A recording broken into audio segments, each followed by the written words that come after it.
With nothing more than intuition and a magic 8-ball for guidance, actor Michael Rapaport has some predictions for this coming election.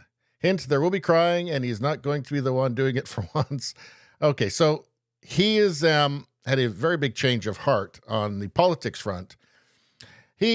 Michael Rapaport, is famously actually just gross about Trump, calling him pig dick Donald Trump. He totally Trump deranged, one of the most Trump deranged people on the planet. But all of a sudden, it turns out that the lefties are not actually his friend, he's discovered.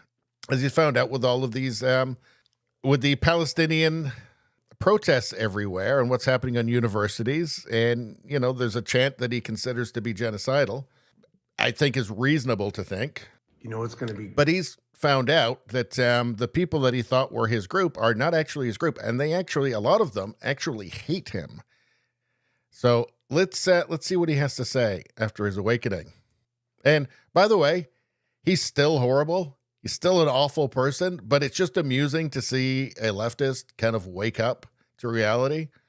Let's take a look. You know, it's going to be, great when Donald Trump gets elected, and I ain't saying I'm voting for him, but when he does win, and he's going to win, the screaming and yelling that you ass, blowjob, miserable on college campuses are doing now, the screaming that you're doing at Jews about free Palestine, the screaming that you're doing at Zionists is going to be nothing compared to the screaming you're going to be doing come November when Donald Trump wins presidency because of you.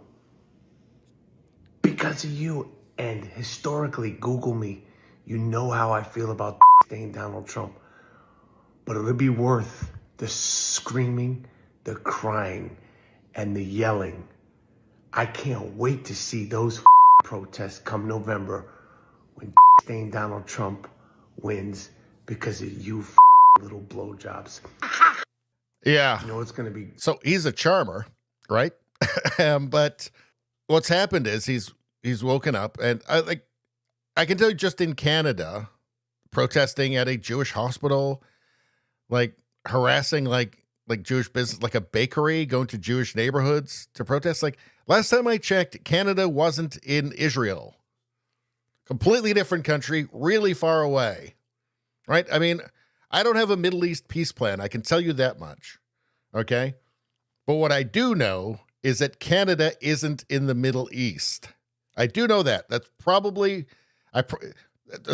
more than like most college graduates know these days, right? But I do know that Canada's not in the Middle East, and it's none of our fucking business. Is a Jewish bakery a Zionist bakery? Why? It seems like things are getting... Is a Jewish hospital a Zionist hospital exactly? Like there seems to be a little bit more at play here, and I think he's waking up to that. Well, he's obviously woken up to that, right? He's still, you know, I mean, it's hard to come back when you've been ranting and raving for years about evil pig dick Donald Trump. So, you know, it's hard to come back from that level of Trump derangement syndrome.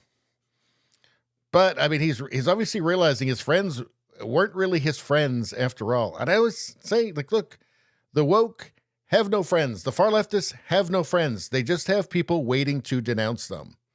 That's who their friends are. So it's a hilarious thing to see. It's actually, I find it hilarious to see because let's face it, like his TDS, most people's TDS is just fashion. It's just virtue signaling, right? Their opposition to anything that might just feel the slightest bit, not even conservative, just not progressive. And they get so caught up in it that it's hard to unentangle themselves from it.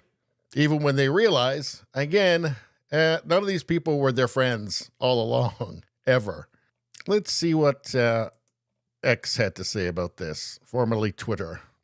Kind of seems like he found an exit ramp and is using it. When TDS goes full circle, this guy needs to get a MAGA hat. Maybe we'll see him with a MAGA hat on.